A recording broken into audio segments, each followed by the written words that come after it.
제가 도중에 그 전쟁과 평화에 대한 나의 읽기는 루카츠의 소설의 이론에서 시작됐다.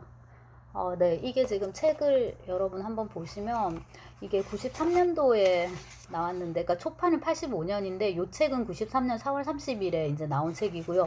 요런 게 붙어 있습니다. 이게 진짜 종이에요, 종이. 이렇게 인쇄. 이게 인쇄예요. 이거 붙은 딱지, 판매 부수, 이렇게. 근데 이제, 저자와의 협의하에 뭐 인지는 생략합니다 라고 하면서 이걸 이제 안 하게 되고요. 요즘은 이런 거 절대로 하지 않습니다. 근데 이게 붙어 있을 만큼 이제 오랜 책인데, 여기서 제가 앞에 그 루카츠 얘기하면서 잘못 얘기한 게 뭐냐면, 플로벨에 대해서 얘기를 하긴 하는데, 나는 보바리 부인 논문을 써야 돼서 그거하고 안나 까렌이나 비교하고 싶어갖고 보바리 부인에 대해서 계속 찾아봤는데 보바리 부인 얘기는 없고, 루카츠는 그 프레데릭이었나 이런데 주인공 이름이 걔가 나오는 그 감정교육 그게 되게 좋았나 봐요, 플로베르에. 그래서 이제 그 소설을 환멸절 낭만주의의 이제 어떤 그 원칙을 대변하는 이제 그 표본인 그런 소설로 이제 분석을 합니다. 소설은 성숙한 남성의 형식이다. 이거 완전 대박친 문장이죠. 이 소설의, 이 책의 이제 핵심이긴 한데, 환멸적 낭만주의에서는 시간은 모든 것을 타락시키는 하나의 원칙이다라고 이제 얘기를 하고, 플로베르를 쭉 얘기를 하다가 이제 톨스토이를 얘기를 하면서 안나 까렌이라도 잠깐 언급하긴 하지만, 루카츠는 전평을 더 좋아했던 것 같아요. 톨스토이의 소설은 한층 더 상승된 환멸소설의 유형, 이를테면 플로베르적 형식의 바로크적인 변형이라고 할 수 있다 라고 이제 얘기를 해요. 그리고 이제 이 톨스토이의 이 소설이 이제 완성이라는 거지. 유럽적 이 환멸 낭만주의의 이제 완성 이건데, 그러고 이제 이런 맥락에서 전쟁과 평화의 네, 여기 마담 보바리가 그러니까 아니에요. 근데 이제 이 이론에 따라서 마담 보바리를 그렇게 위치시킬 수는 있을 것 같아요.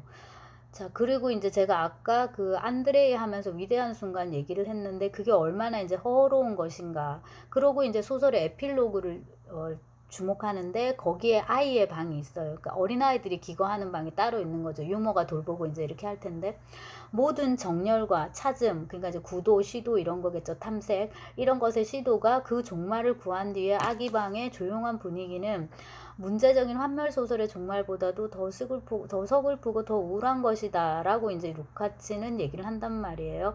근데 이제 루카츠는 기본적으로 서사시의 시대는 전일성과 총체성의 시대, 그 다음에 이제 소설의 시대는 분열의 시대, 그 서사시가 이제 바닥으로 떨어지면서 분열되면서 시대가 이렇게 분열되고 하면서 이제 소설이란 장르가 나온다. 근대의 장르다. 그리고 아까 말한 그거 성숙한 남성의 형식이다. 이제 이런 것들을 이제 얘기를 하는데, 그러니까 이제 그거를 얘기를 할 때 루카츠가 되게 젊었다는 걸 제가 강조를 하는데, 이 책이 루카츠가 딱 만으로 30, 29 이때 썼더라고요. 그러니까 이제 20대라고 볼 수 있을 것 같아요. 이게 생각하고 쓰는 시간까지 이제 생각을 하면. 그러니까 청년 루카츠의 입장에서는 그 이른바 질풍노도의 시기에 이런 것들을 보면 이게 얼마나 권태롭고 우울하고 환멸로 가득 차 있는 거예요. 그렇게 볼 수 있을 것 같아요. 그러니까 그 청년 루카치의 관점에서는. 근데 우리가 꼭 이 장면을 굳이 그렇게 따분함과 지루함의 극치로 읽어야 될까라는 이제 생각이 들고, 참 인생 별거 없다. 그렇게 될 거였다. 그럴 흐름이었다.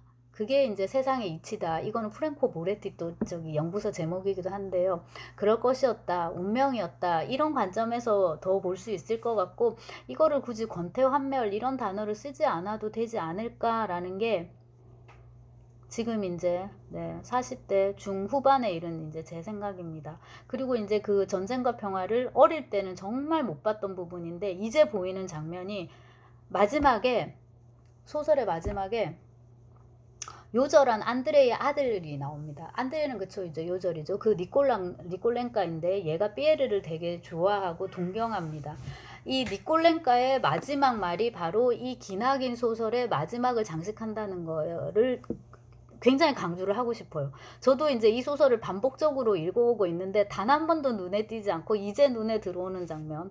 하지만 피에르 아저씨, 아, 얼마나 훌륭한 사람인가. 그런데 아버지는, 아버지. 그래, 난 그분조차 흡족해 하실 그런 일을 해내고 말 테야. 네, 이렇게 이제 하고서 소설이 끝난단 말이죠.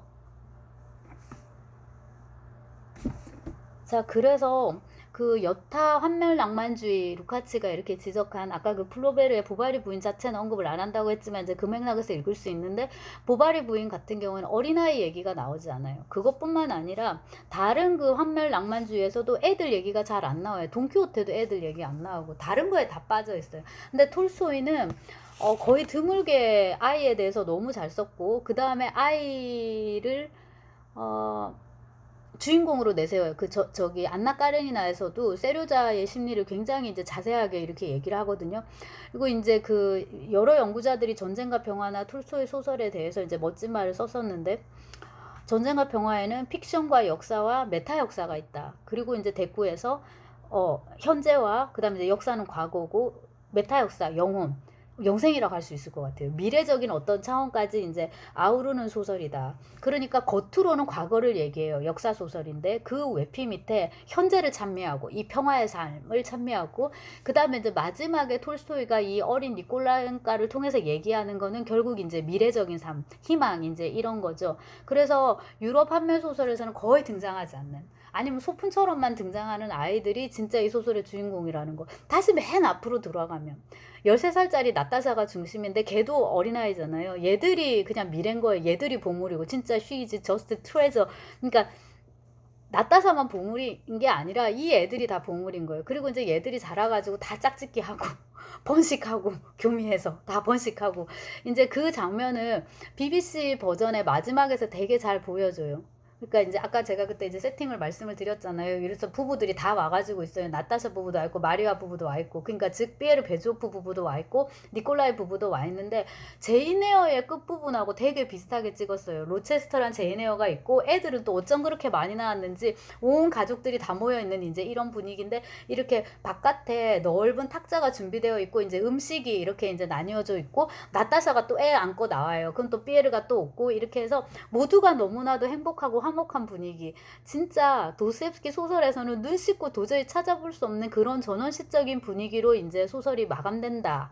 라는 건데 이거를 우리가 굳이 환멸이나 권태나 이런 코드로 읽어야 할까라는 생각이 듭니다.